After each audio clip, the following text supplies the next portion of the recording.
We are talking today about summer ideas for our students that you might be a little bit concerned about, or maybe you have some parents that would like some feedback or some activities for their kids to do over the summer. So I wanted to revisit a few ideas that you have access to and give you some hints for that.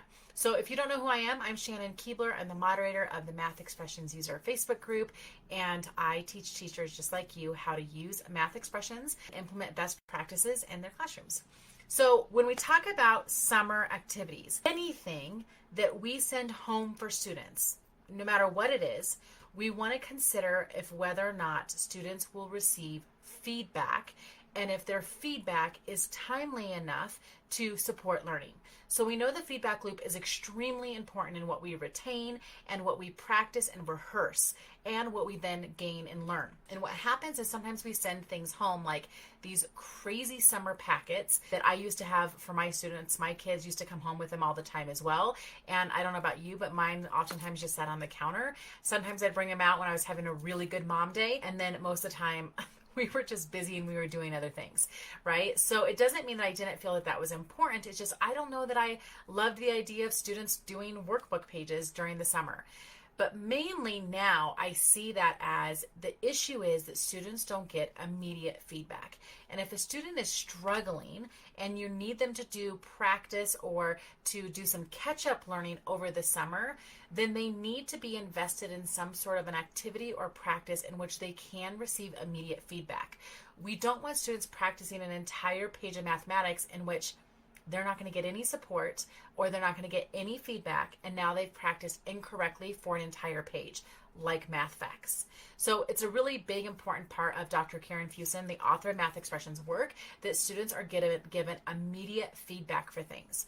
So if you're having a student that just wants practice, like they like math, they just want to practice all the things they've done over the school year, then I don't see much harm in providing a packet of materials for those students.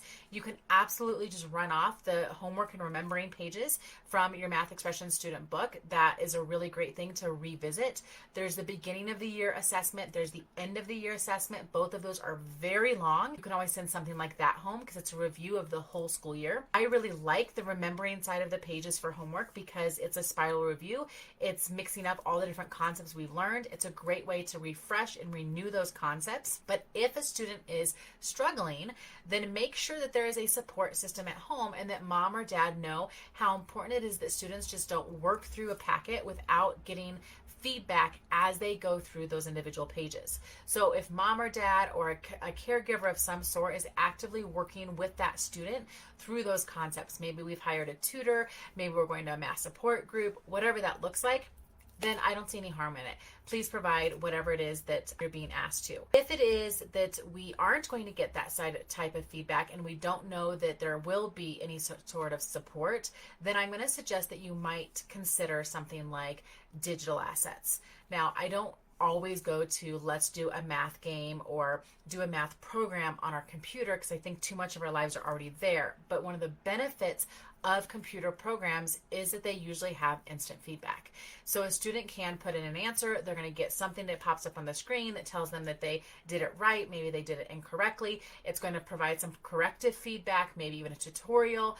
Those things would be worthwhile. So if your district has already invested in something like the iReady or Dreambox or IXL, some of those, there's give or take. Like I like things like geometry, money, sometimes math facts, depending on how they do them. Those types of skills are easy to assign using one of those programs, Khan Academy, etc., because it's not directly interfering with how they learned particular concepts in math expressions.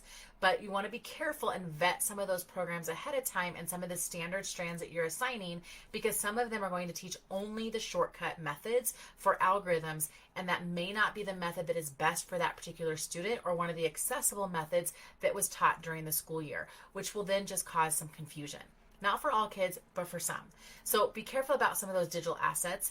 You do have the personal math trainer on ThinkCentral. If you're a 2015 or later copyright year, so 2015 or newer, I should say, 2015, 2018, either edition of those, then you have the personal math trainer. And the personal math trainer is something that you can assign in adaptive mode.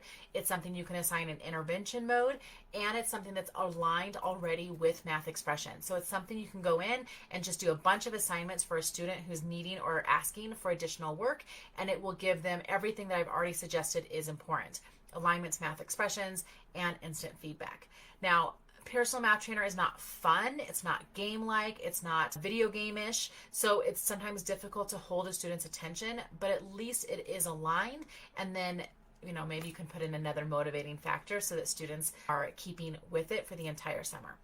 You also have, if you're in the 2018 copyrights, you know that you also have RTI lessons. So when you go to the Teacher Activity Center on ThinkCentral, you have videos that are RTI student facing. The students have to watch the video, and then it's like cartoony.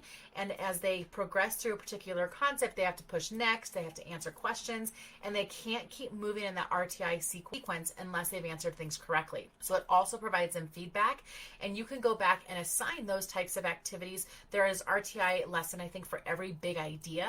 So you could go back and reassign ones that students struggled with or that they need multiple repetitions with. That would be another great idea for those students that need that repetition. If you go to ThinkCentral and you click on the word resources, so you're on the ThinkCentral page and you see all your icons, don't click the icons, click the word ThinkCentral, or excuse me, not the word ThinkCentral, the word resources, and it will take you to a page that has all of your assets you actually have access to. That home page only has the most pinned icons that ThinkCentral thought you would want to access, but it doesn't have everything.